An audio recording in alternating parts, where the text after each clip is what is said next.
Hi guys, we're here for an exciting innovation talks slash coping with evolving technology and the future of Calamba City. By the way, I'm Kenneth Muta. I am Sean Michael Natividad. I am Jeline Altuberos. My name is Janine Joy M. Ramos. My name is John Carlo Tres. I am Elena Evangelista. And I am Joanna Earl Bibala. Bago tayo magtungo sa podcast, konting paalala lamang po na the views and opinions expressed in this podcast are for those of the speakers and do not reflect the views and opinions of any position and any entities they represent. This podcast is entirely for academic compliance only. Salamat. And yun nga guys, medyo kinakabahan ako sa the moment kasi di ba, first time kasi to, sure naman. First time namin mag-podcast and hindi pa ganun kasolid yung band natin, of course, kasi shuffle kasi CCC. And ayun, before tayo mag-proceed sa tech-related topic natin, gusto ko lang muna kayong kumustahin. Kumusta yung final term nyo? Kaya nyo ba o finals na talaga? Finals na. Final destination.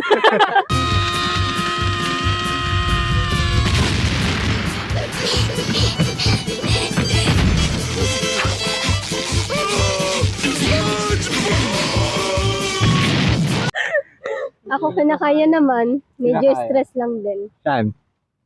Nahinga pa. Okay guys. Nagapang pa. Pagapang na. Okay, tigil na natin to. Carlo, ikaw. Okay lang. Hindi ako nagka-pressure. Do you ever look at someone and wonder what is going on inside their head? Hindi ako nagka-pressure. Nakalimutan mo leader ka namin. Grabe yun. Ako okay lang din. Kasi, gustuin ko man o hindi, syempre kailangan pa natin tapusin yung third year. Kahit medyo mahirap na. And, yon patuloy lang. Sabi nga nila, padayon. Yung sinasabi na padayon. 3 sem na lang. Tambay na kami. Degree holder. May gusto lang sa inyong i-share. And, feeling ko, same tayo ng thoughts dito. Kasi, di ba, every time na pumunta ako ng dalubasaan, parang 0% or chance sa possibility na wala akong makitang or may encounter na e-bike sa kalsada. And parang realization hits me na what if magkaroon sa Calamba City ng EV charging station or electric vehicle charging station. So, yan, gusto ko lang i-ask na if baka naisip na rin yan. Charging station. Oo, kasi di ba sa mga sasakyan sa Manila, around Manila, meron talaga. Pero sa car naman, ayun lang yung nakikita. Ayun lang yung napansin ko. Ano pala, saka para malesen yung hassle ng mga e-bike user sa daan. Lalo na yung nagkakaroon ng road rage issue ngayon na talamak ngayon sa social media. Yun, kaya feeling ko maganda talaga yung idea na yan. Feel ko maganda siya kasi one time, may nakita ako na tumirik sa e-bike. Then parang narinig ko na galing daw sila sa malayo. So nagtutulak sila. Para less hassle talaga. Ayan o. Ito. Yes, na-experience ko na yun, sir. Bakit? Punta kaming noon, sir. Punta kaming The Plaza noon. Kasi nga yan yung Christmas kineme doon sa The Plaza. Yun, may ganun pa bazaar. Pero hindi namin napansin na one battery na lang pala siya. So ang ginawa namin, syempre, namin magtulak? Ano ba? Di nantay namin, tumawag kami nun sa bahay. Kaya pumunta nun si kuya. Ito. Ayan, go, Carlo. Hindi, ito. Bago pa man mauso yung e-bike, naririnig nyo na ba yun? Bago maging yung parang sa Pilipinas, nagkauso na talaga yung lahat. May e-bike na, lahat bumibili ng e-bike. Or saan yung una siyang narinig? Yung e-bike or electric vehicle? Mainly sa news lang din talaga kasi tawag dito. Sa western countries din naman, parang pinupush na nila yung pagpo-produce ng mass producing ng mga electronically powered vehicles. Nagsimula nga dun sa Tesla na invento sinabi mo yun? Elon Musk. Elon Musk yan, sa Tesla ni Elon Musk. And then yun, ngayon na-integrate na din dito sa Pilipinas, sa Asia yung e-vehicles, kagaya ng e-bike. Ako sa news din may nakita ako kasi meron ipinromote ano din pero gawang Pilipino siya. Motor siya na pwedeng gamitin sa expressway. Okay. Yes, kaya maganda rin yung business na naisip na natin which is yung AV charging nga. Kasi syempre, paano kung nalobat ka sa SLEX? Yung ano kay Joanna naman, kasi parang 'di ba sa mga reels sa FB, nag-FB naman lahat dito. Parang kasing ano, umakyat siya ng, hindi ko sure kung sa, ano ba yung pinuntahan niya, Antipolo. Tapos, di ba nag-checkpoint doon? Kasi sobrang daming nag-rides. Ayun. Tapos, parang kasi yung dala-dala niya kasi, ano siya, alam niyo yung motor na PCX or NMAX, familiar naman kayo doon, di ba? Ganun siya, pero ano, ganun na ganun yung itsura. Pero hindi alam ng pulis na, ano pala yon, e-bike. Kumbaga parang, Nakita ko rin. kumbaga hindi, parang alam mo yung hindi familiar kasi nasanay tayo dun sa normal na e-bike talaga na nakikita. Any thoughts, guys? Ito, Okay. Okay. Ay, wait lang. Di ba once na-share mo sa akin na may nakita kang nag-existing na EV ka charging station dito sa Pilipinas? Saan yun? Sa ano, sa SM Aura. SM Oo. Okay. Kasi parang nakita ko doon, hile-hilera talaga yung mga sasakyan. Tapos pagkabasa ko dun sa gilid, charging station. And yun din yung gusto ko sana i-share kasi nabasa ko sa article ng SM na sila yung isa sa kauna-unahang nagtayo ng free yung EV ka charging station niya, yes, sa mga parking lot, pero mostly nasa Metro Manila SM Supermalls pa lang, like Pasay City, Taguig, and Quezon City yung tatlong nauna. And ang nakita ko naman na pinakamalapit sa atin na may nag-exist na electric vehicle charging station is sa Novali, Solinad. Solinad, yan. Ayun, nandun sa may parking side nun. And free din yon for first year, 1 year lang kasi parang ini-introduce pa lang nila yung e-bike. And parang nagka-thoughts nga ako doon. Yeah. Yes, dry run. And parang nagka-thoughts ako doon na bakit if kaya nila, then kaya din yung Calamba kasi Calamba City is first tayong Calabarzon richest city. Calamba City yung yes, rank 1 and most populated. Kung kaya nila, kaya din natin. Achievement yun eh. Marami tayo dito eh. In case na magkaroon ng city war, mauuna tayo. Kasi lamang yung tao natin. Kalambago na to eh. And then yun nga, kasi parang I can see the potential ng Calamba City na isa sa maging kauna-unahang smart city sa Calabarzon, hopefully. And one of the stepping stone will be the implementing or establishing e-vehicle charging stations around the city. And Wala po ongoing na yung natin, smart city. Okay. Absent ka, no? Sinabi yun sa kay Ma'am Loris. Oo, na nag-implement na daw si Mayor Ross para maging tayo unang smart city. About din sa Yes. Yes na pala. I thought kasi planning pa lang siya, parang meron silang idea na smart city yung Calamba, papunta na doon, pero hindi pa nila alam kung ano yung specific yung para matawag tayo na smart Meron ng city. idea, meron ng process, hindi pa na-implement. Yeah. And ayan, may prepare si Joanna na sa atin. So guys, meron ditong bunutan. Kailangan natin masagot ang tanong ng bawat isa. So, Ako ayun. may Sino ba? Charis. Isa-isa? Ito natin kay sir. Sino muna? Ipakita nyo. Ayan, sir. So, hindi lang siya basta podcast. It is a podcast with a twist. So, nag-prepare kami dito, sir, ng 7 subtopics about EV charging station. So, yung makakabunot dito, sir, hindi na po siya magkakaroon ng chance na magbigay ng opinion niya. Parang magiging free pass na po siya, sir. So, this is going to be parang debate siya, sir. Pero parehas pong meron siyang tawag doon. Meron lang pagpipilian na dalawang sagot, sir. Then, tapos po, kung ano yung pipiliin mo na side, yun yung ide-defend mo po. Go na. You're the chosen one. Tiket. Ay, sige, bibigyan ako. Okay na, ito na, abunot na po ako.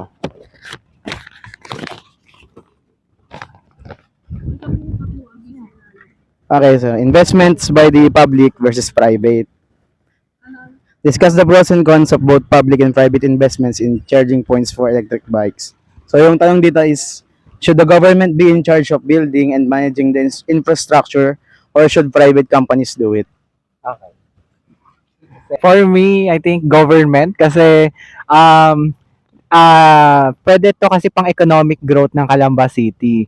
If Calamba City yung humahawak, then ibig sabihin mas malaki yung tulong nito. I mean, yung investors mapupunta sa Calamba City, private investors including private investors sa atin din lalapit kasi tayo yung magpro-propose nito and mag-i-implement dito sa lugar natin. Ayun.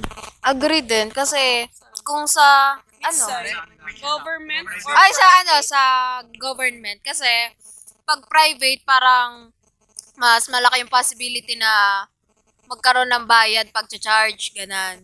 Tapos syempre pag government naman, hindi naman natin kailangan ng hindi naman natin kailangan siguro magbayad ng kumbaga sa pag-charge para ano. Ayun, basta sa government. Ako government din. Kasi katulad nga nung sinabi ni Eileen, parang kung private nga naman, syempre magkakabayad. Or kung magkakabayad man sa government, hindi naman siya yung hindi naman siya yung ganong kalaki. Yung talagang kaya lang ng tao. Ako private. I choose private. Gaya nga ng example na binigay namin, SM is a private company naman po yun. So para sa akin private kasi first of all, parang mabibigyan siya ng sense pag ganun. Kasi kapag public, masyado na tayo, alam naman natin na masyado ng maraming project ang government na isinawalang bahala lang din naman. So this thing is kasi feeling ko malaking potential din siya na pagkukuhanan ng revenue and also makakatulong din naman siya sa citizen. Kaya para sa akin private ang pipiliin ko para nga mas magkaroon ng essence yung ganitong kind of business. So para sa akin naman is yun nga, kagaya ng sinabi ka ni Eileen kanina is agree ako sa government na government yung magmamanage ng e-bike charging stations kasi yun nga, bukod dun sa sinabi nila kanina na merong potential na magkaroon ng bayad yung mga charging stations. Parang feeling ko kasi kapag yung private companies yung nag-manage is parang may limit yung scope or malilimit yung production capabilities nung e-bike charging stations. Kumbaga, may limit siya dun sa mismong sa mismong property lang na inaalaw ng mga private companies. Parang doon lang siya may implement ganon and hindi mo bibigyan ng chance yung public, yung mga tao na merong e-bike na naninirahan sa malayong lugar na yun nga na maagamit na magkaroon ng chance na gumamit ng e-bike charging station. Yun lang. Para sa akin, mas trip ko yung private. Kasi di ba merong ibang mga tao na, simpleng tao lang sila na gustong mamuhunan. Wala naman silang masyadong maisip. Then, yung naisip nila is yung charging station. Pwede nilang gamitin yon instead of, instead na yung public yung yung makikinabang. Bali, magkakaroon sila ng sarili nilang business. Sa akin, government kasi sabi nyo nga, libre siya. Pag sa government, libre. So, ibig sabihin, maraming magbe-benefit. Matutuwa yung mga tao, di ba? Parang pa rin kasi if government magiging people-centered siya kasi ang kinakabahan kasi ako pag private may medyo more on business side like yeah. And hindi siya magiging Baka kasi may other agenda rin yung alam mo na yeah. Pero confidential okay. sa mga private businesses. Pero I still respect the opinion of Miss Balaan kasi may point din siya doon sa side niya. Yan lang. Okay, Yeah, sino next? Question. Ayun. Pagkanan.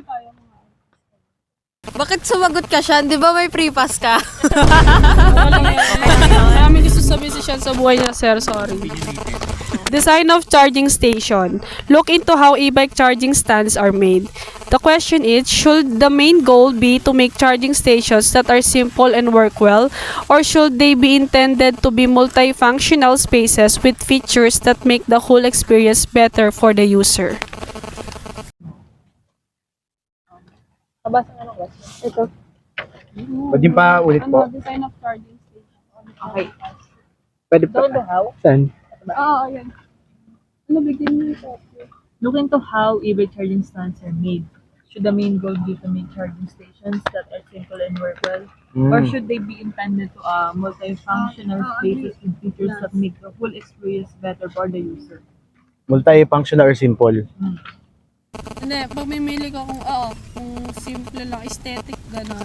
Or gusto mo ng multifunction. Ay, Carlo! Ay, Si Carlo aesthetic daw, sir. Example, parang yung sa gasolina. Napaka-normal lang niya tingnan. Ah, Or gusto mo yung maraming nagiging robot bigla. Ganyan. Ah, okay. Pero yung multifunctional. function niya isa lang. Kaya simple. Katulad di ba dun sa ano? Saan ka agree, be? Teka lang. Wala ka. Inaaway mo naman. O, di ba? Hindi ka na-agree. Yung dito, multifunctional kasi, multifunctional ba yun? Katulad nung sa yung malapit sa City Hall na gas station, yung gas niyan, hinihigit, nasa taas yung niya. Yung nababa, Oo. hinigat, gano'n. Hinihigit. Oo, pinipindot Ayun. yun sa pader. Parang ang witty ng makakaisip ng ganong idea ba? Parang innovative na Oo, siya. sobra. With a twist. Oo, ang galing lang ng ganon. Charging station with a twist. Ay, ako rin. Ako, agree ako dun sa para sa akin mas gusto ko yung multifunctional na e-bike charging station. Yung naisip ko kasi is bukod sa charging station siya ng e-bike, pwede siyang i-integrate na lagyan ng iba pang electronically powered na machines kagaya ng Bendo. Kung alam niyo yung Bendo, powered siya ng basta merong laman na kape na matitimpla tapos through electricity nagpapainit siya ng tubig. Pwede siya kabitan ng ganon na integrated. Although hindi maganda at siguro tingnan yung design. Pero at least meron siya ibang functions. Tapos kung ano ba pwede. Pwede maglagay din ng mga iba't ibang types ng socket kagaya ng Type-C or yung sa Android para pwedeng gamitin ng pag-charge ng mga cellphone.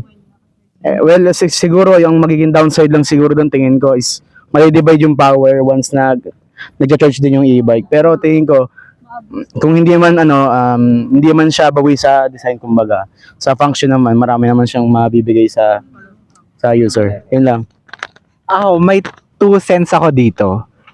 One, for the multifunctional kasi okay yung multifunctional kasi marami siyang features, futuristic siya.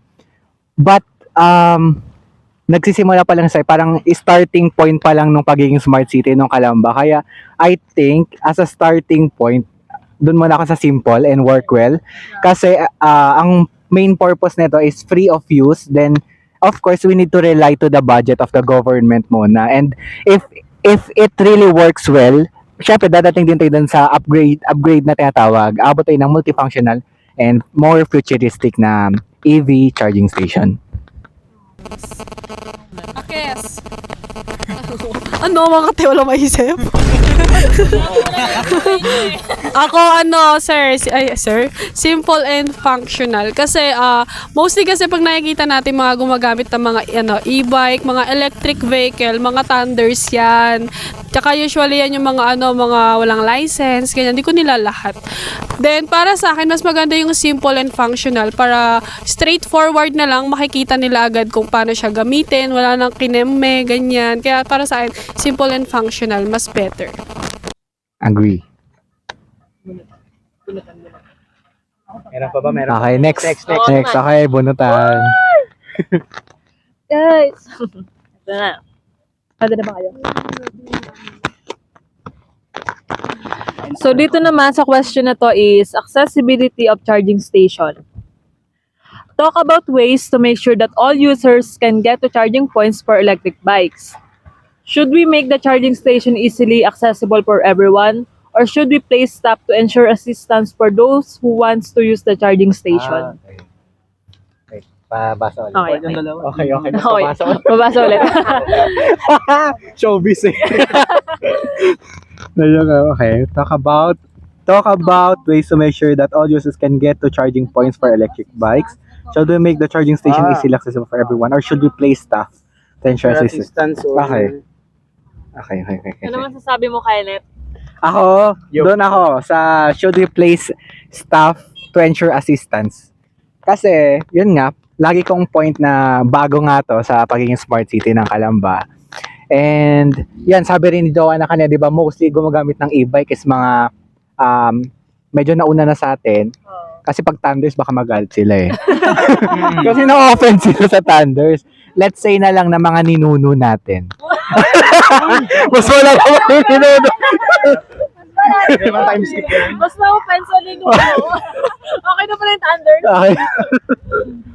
Parang mas masakit sa tenga yung ano. Hindi, sige, ano na lang. Edi yung mga naunang na problema sa buhay sa atin. Ayan. Ayan nga, di ba? Since wala silang patience masyado sa mga ganyang bagay and magbasa nga lang ng instructions. Diyos ko, sa bahay yung sa amin sa lola ko, laging pabasa sa akin ng instructions. Kaya kailangan din natin silang tulungan kasi yung generation natin ngayon yung nagsisimula nitong or mas nakaka-relate about sa technologies. And yun, parang sa akin, mas better and the best option will be may assistance na provide sa mga EV charging station. Yun na. So, ako rin, agree din ako dun sa magpo-provide ng staff para sa assistance kasi dagdag ko lang dun sa point ni Kenneth. Isa, yung mga PWD. PWD na mapa-elder man or hindi. Siyempre, obvious naman na kailangan ng assistance nila. Especially, yun nga, kasi all the more reason na nagamit sila ng e-bike. Kasi ngayon nga, may disability sila. Kahit ano pa yan, actually included yun yung mga buntis. And then kahit pa yung mga merong minor inconvenience, yun. So feeling ko lang, pag merong stop, kasi bago nga to, parang mas magkakaroon ng impact sa mga tao. Na, yun nga. Next. Oo, sa akin may point ako both sides. Kasi dun sa accessible for everyone, matutuwa yung tao kasi madali lang gamitin eh. And while sa naman, pag naglagay ka ng stop, parang hindi, magbibigay siya ng opportunity sa ibang tao, magbibigyan sila ng trabaho. okay. Yan. Best reason para sa akin. Yan, opportunity. Okay na. Ay, joke lang. Ano, Rin daw. ako naman. Tingin ko mas maganda kung may assistance. Hindi ko nilalahat pero 'di ba yung ibang mga Pinoy abusado. Baka mamaya pagmulan pa ng gulo kapag isa-isa sila walang assistant na Okay. magma-manage sa kanila kung sino yung susunod. Kung tapos na ba yung iba or what, ganun. Para iwas na lang, problema. Tama. Ako sa akin, okay din naman yung sinabi nila na na may staff, pero ang sa akin kasi, mas gusto ko yung isa, which is, walang personnel na nandun. Kasi kung isipin mo, bago lang tong magiging business na to dito sa Calamba City. So, I don't think na maglalagay sila ng allotted budget para sa, sa pagbayad sa mga staff na magbabantay doon. Since magiging, nga lang din to, parang, experiment, kung tatangkilikin ba siya ng mga electric vehicle user. Kaya feeling ko makaka-apekto sa budget 'yun kung maglalagay pa sila ng personnel para tapos babayaran nila. Ay, wait, may what if ako dito. Di ba may scholarship na tinatawag na SPES? And di ba meron silang mga certain na activities na kailangan gawin sa pwedeng sila muna yung maging tauhan kasi since may grants naman sila natatanggap and doon na lang sila ilagay kasi minsan sa City Hall wala na rin sila masyadong ginagawa doon. Ano nga yun? 10 yata pag SPES. Yeah, SPES. 10K pag SPES. Paano kung sabihin nila, yung estudyante na lang ng CCC kasi under din ng government. Hindi. 2K lang sa CCC, 10K sila. Ay, joke lang. Kay Mayor, thank you po sa 2K. Pero wala pa po ngayon. Wait, willing to wait naman tayo. Wala tayong grant sa ganyan kasi libre na nga lang yung 2K eh. Yeah. Ganyan lang. Ay, wait. Bago tayo bumunot ulit, gusto ko lang tanongin muna sa inyo bago ko makalimutan siya. Sa tingin nyo, saan yung parang best location or spot na dapat ilagay yung electric vehicle charging station? Parang, Ay, nandito yata yun. Oo. Mamaya ka na, Kenneth. Sino na mabunod? Sino na bubunot?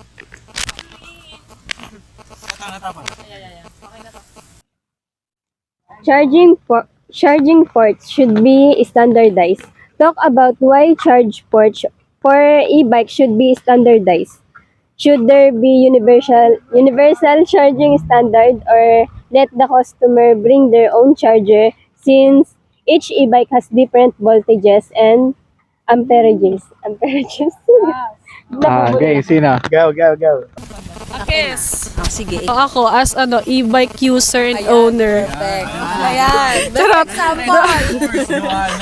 Doon ako sa let customers bring their own charger kasi magkakaiba po kami ng voltage, ng ampere.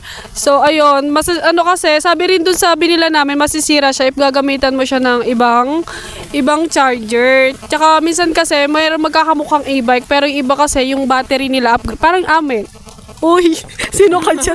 In-upgrade namin yung battery namin para para mas matagal tsaka mas malayo yung mararating namin. Kaya ayun, let customers bring their own charger.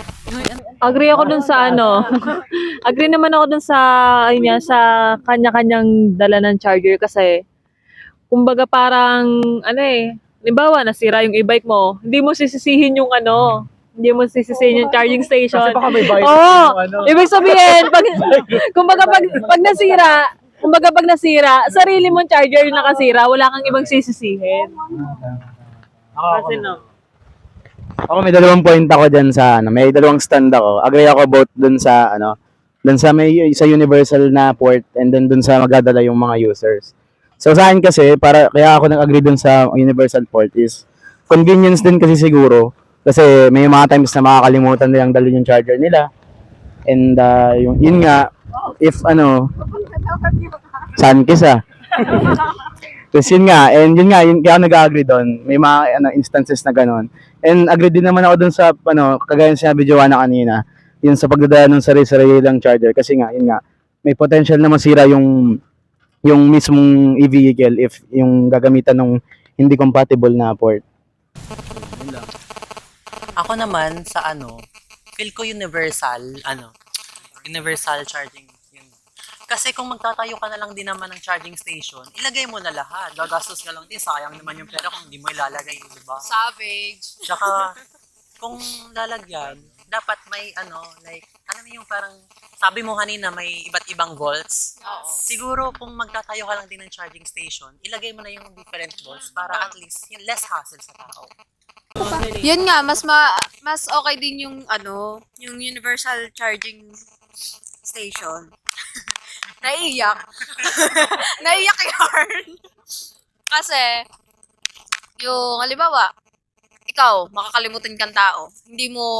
Tapos burara kang tao. Hindi mo alam kung nasan yung charger mo, tapos nagmamadali ka. Syempre, pag nandun ka na, matcha-charge mo siya kahit wala kang dalang charger. Ayun. Ganun. Putol ba? Okay na.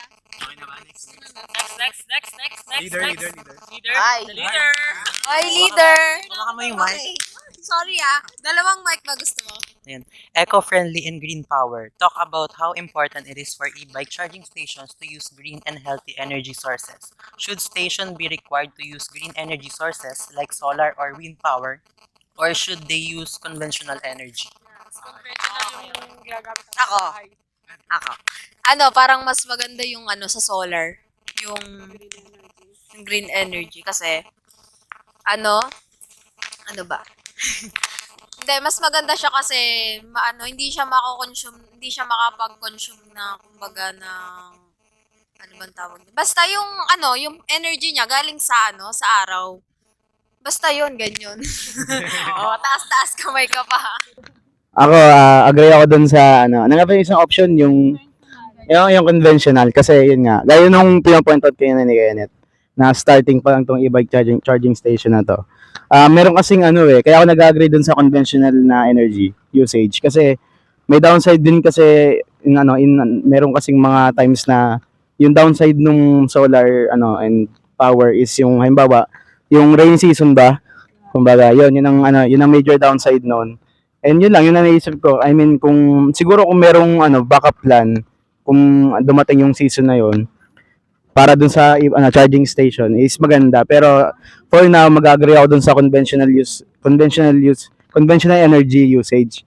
Kasi yun na nga, bukod sa safe na at subok na ng mahabang taon, is yun. Para dahil starting business pa lang naman, is feeling ko mas maganda yung gamitin.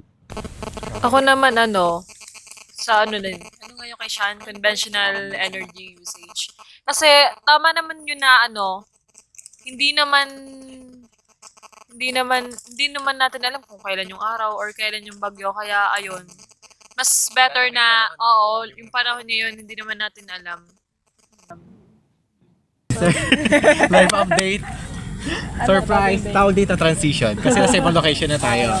So, before tayo mag-proceed, sir, sa continuation, gusto namin explain yung side namin kasi masyado kaming inape. Hindi. Fault naman namin, sir. So, kaya naputol yung kanina kasi nga private area nga po pala yon. So, kailangan namin lumipat ng ibang area which is dito para ipagpatuloy yung aming podcast. So, for continuation, si Jurin. Yung ito, natuloy ko na kahit saglit lang to. Doon ako sa O yung mic niya. sa conventional and solar. Kasi simple lang. Kapag hindi available yung isa, doon tayo. Bigay mo sa kanila yung kasi Yun lang. Okay. Ang ikli lang Anong yung tanong ulit sa... Conventional. Sige. Ang tanong kasi is, ulitin ko na lang yung tanong. Sige, kasi hindi ko na ulit Makinig. So, ito yung tanong. Hindi yan. Hindi to yung tanong. Ay, hindi pala. Ano ba yan? It's a prank. Eto. Ito pala. Sa eco-friendliness and green power. So, yung question dito is, talk about how important it is for e-bike charging stations to use green and healthy energy sources.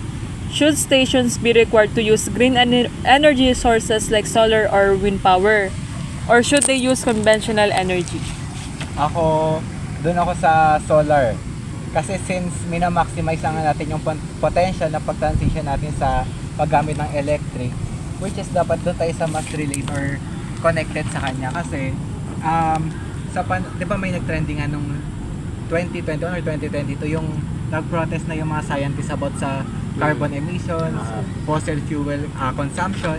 Syempre sa pagtulong ng if solar or more on green tayo, makakatulong tayo doon to lessen that possible worse of climate change. Kasi sa ngayon dama natin yung climate change kasi di ba sobrang unpredictable talaga. May moments last year na as in ngayon mainit, tas the next day Hindi na siya- Paiba-iba kasi yung panahon. Kahit ngayong Hindi nagtutugma. uulan. Oo. nung December hindi ko dama yung Pasko, pero nung January nadama ko yung Pasko. Sobrang lamig. So yun lang yung side ko. Uy. Ay, E-bike. Sir, sorry. Ako naman, agree naman ako sa point ni Kenneth. Pero sa akin, I choose conventional energy. Akala ko para Kasi- sa akin pointless. Kasi siya, mahal kasi yung renewable energy. Kung napanood nyo yung vlog ng Kramer family, halos nag-cost siya ng 100,000 para magkaroon sila ng renewable energy na masuplayan yung buong parang mansion nila yun eh. So, dahil bago pa nga lang tong business na to, tapos balak na magpatayo siya ng at least 5 to 6 station. So, syempre, medyo talagang pricey siya as a business title. What if magkaroon din dito yung tulad sa Ilocos, sa electric?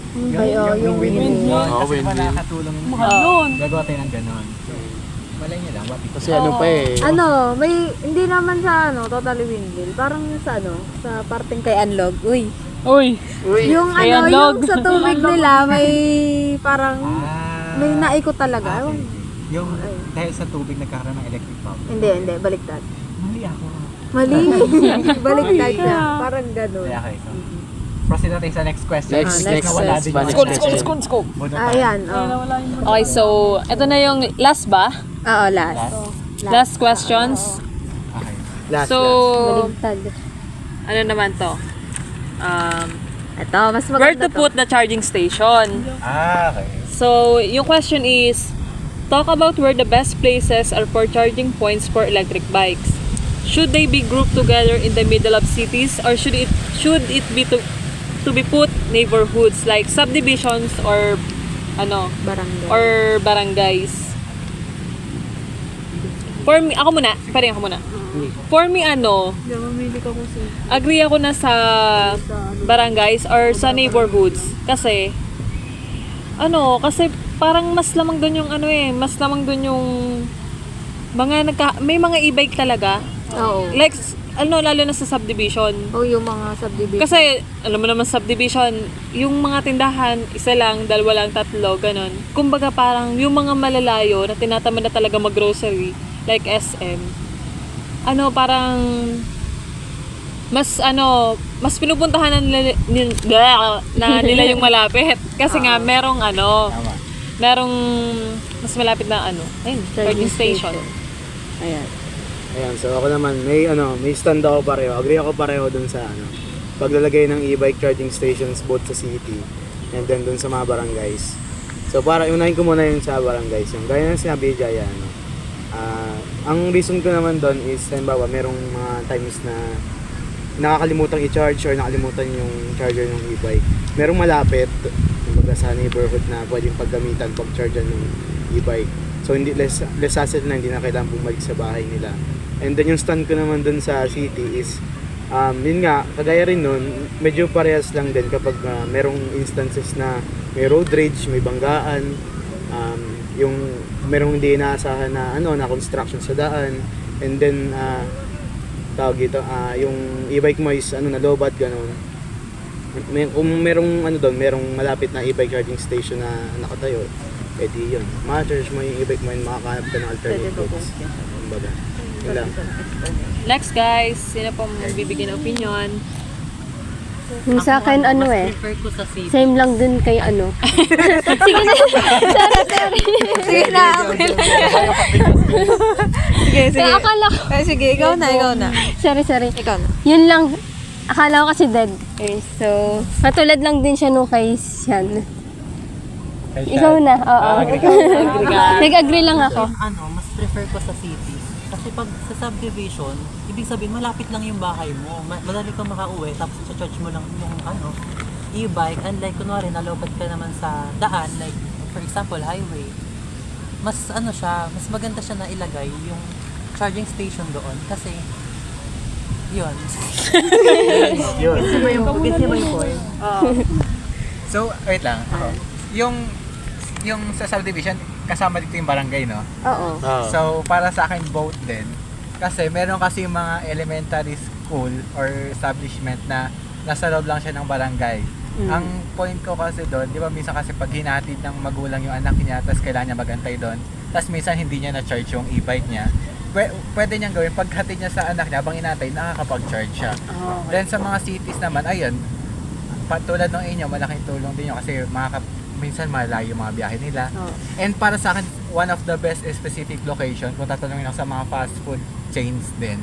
Kasi, di ba, once na nagutom yung tao, pwede mo na siyang magpahinga doon, kumain, tapos while nag-charge yung e-bike niya. Okay. Parang talaga na, sobrang convenient. Mas trip ko yung sa cities sila ilagay kasi mas populated yung yung place na yon. Example sa crossing. Kumbaga, parang plus points na rin na parang napopromote mismo nung sariling electric vehicle station yung sarili niya kasi maraming nakakita dun sa sa lugar kung nasa. Daanan talaga. Talaga dinadaanan talaga sila ng tao. Ayun. So, ayun po. So, ayun. Ayun nga, wait lang. Lalutang after maglakad pa ibang location. So ayun. So ayun guys. So yan, pinalis kami ng guard. So ayun, ubos na yung Hindi pa.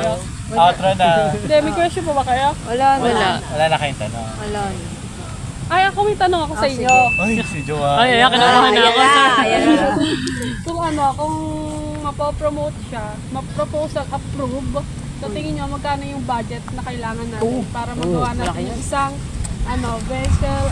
electric vehicle station. At tapos, isa lang muna ha, kasi for dry run lang siya, para experiment lang. Tapos magbigay kayo ng specific na lugar dito sa Calamba kung saan nyo siya gustong ilagay. Ayoko dito sa kanila. Pinalis kami. Sa akin, in good for dry run ha. Okay sa akin yung tapat ng City Hall.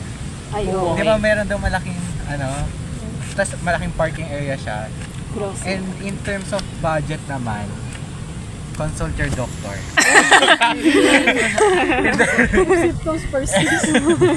Para sa akin, sapat na siguro yung 3M. For me, akin dapat siyang ilagay sa, hindi tulad ng sayo, Fast food. Okay, fast food. or kung sa mga mall, kasi kung halimbawa nag-grocery, nakain, kumbaga parang talagang aabutin kayo doon ng matagal. Parang mag-sure ka na sa budget, 1 billion. Char! For me, Confidential pa. Confidential. 2M. Kasi kung halimbawa, kung sa solar, Medyo expensive din yung expensive kasi ang solar eh. Tapos yung place pa na pagtatayuan, syempre hindi naman natin kasi masasabi kung sa government ba na place na itatayo. Yun lang sa akin. Ayun. Ayun, sa akin naman is yung feeling ko mas maganda siya sa sa point to point para na rin siya, yung familiar yung landmark. Siguro sa mga 7-Eleven, convenience stores. Para alam na rin ng tao. Tansyado pati And, charge. pati alam nila kung meron mamalapit yung saan sila pupuntahan. And para sa budget naman, feeling ko 10 million to sa akin yung kalate. 1 billion sa atin yung kalahati. Hindi, kasi ang mga factors doon, kaya ako nasabing 10 million. Assuming na lang na Malaki. Kasama doon yung bayad ng pwesto doon sa pagtatayuan. Pag Yung 10 e-bike million charging kay siya, station. Tapos yun lang yung akin. pag 10 million kay siya, libre sa akin. Sagot ko na, sponsor. Sir, mayaman talaga to. Sa akin naman, sa location, same kay Jaya, sa mall. Kasi syempre, doon maraming Mas tigil ang sasakyan. Oo, saka, Yeah. buhay, kunwari, abang nagpa-park, pwede mong i-charge muna kung nasa loob ka pa ng mall. Kung sa, in terms of budget, siguro 5 million. Oo, okay. Gusto ko itayo yun sa bahay namin. Di ba sa bahay ni Joanna? Ay, ito, sa bahay ni Joanna, pwede din, mas malapit sa bayan. Hindi, pero gusto ko sa bahay namin. Siyempre, yung tita nun. Mukhang pera tayo. Mindset, Sarili mo mindset. din gastos yun. Oo, yung budget. Yung budget secret, kasi akin naman yun. Ayun, dalawang mic.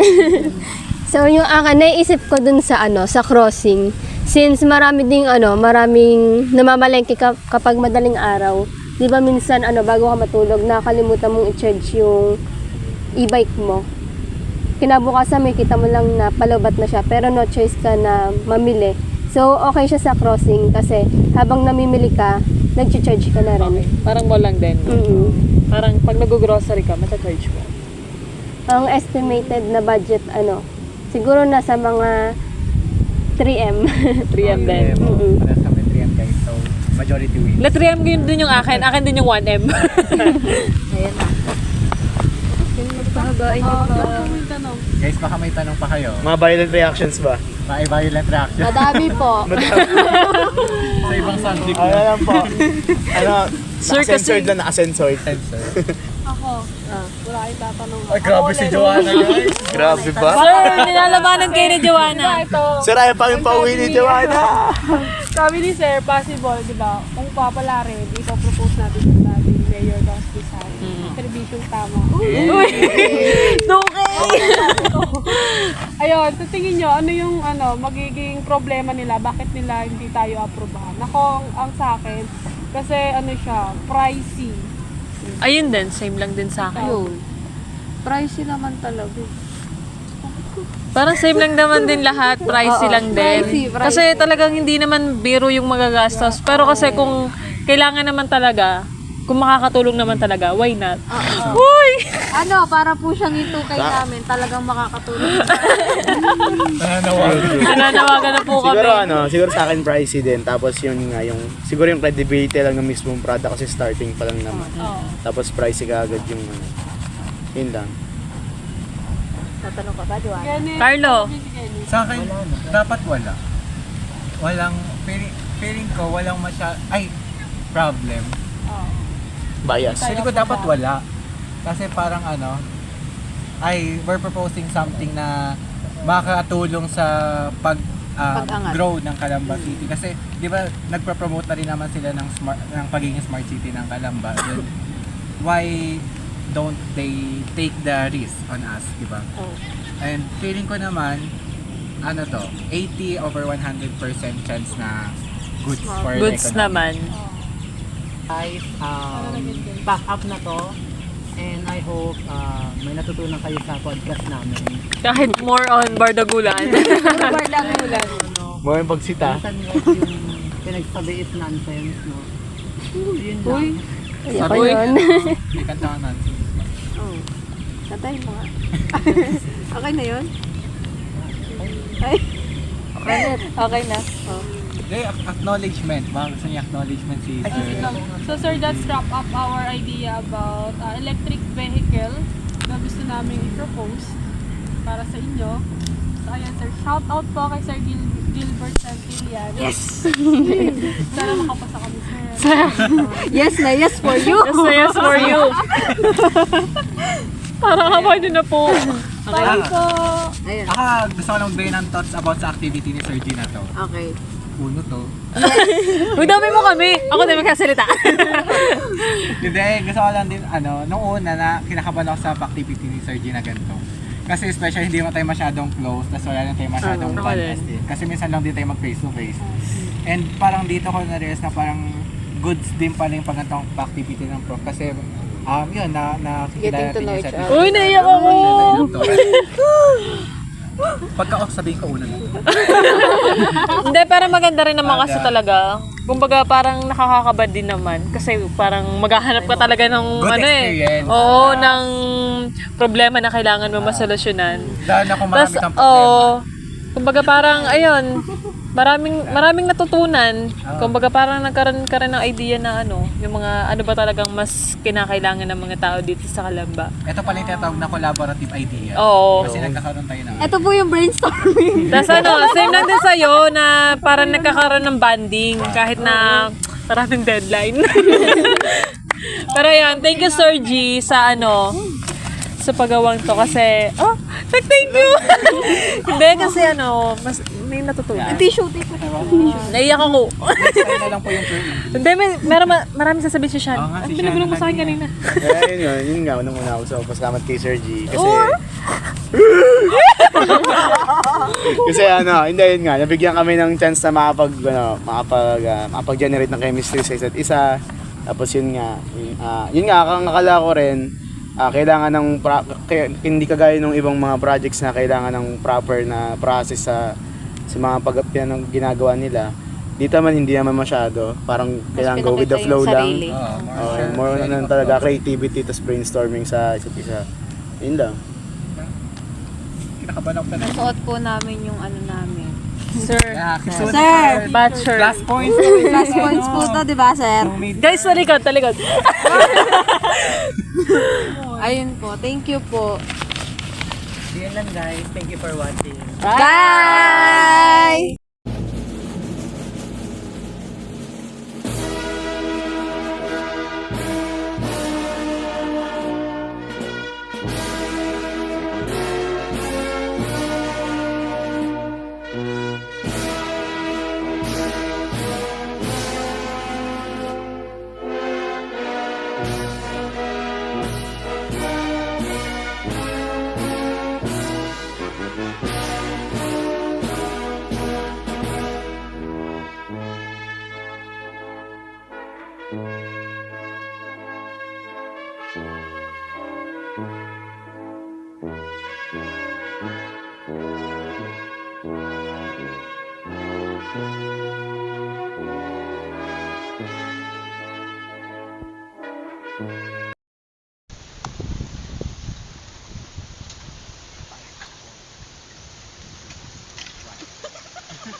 Alam niyo, bawal dito camera pa kayo, bawal dito mag-video eh.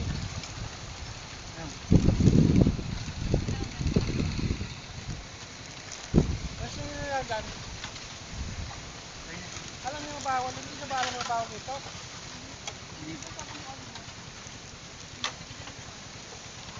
Ano pa yung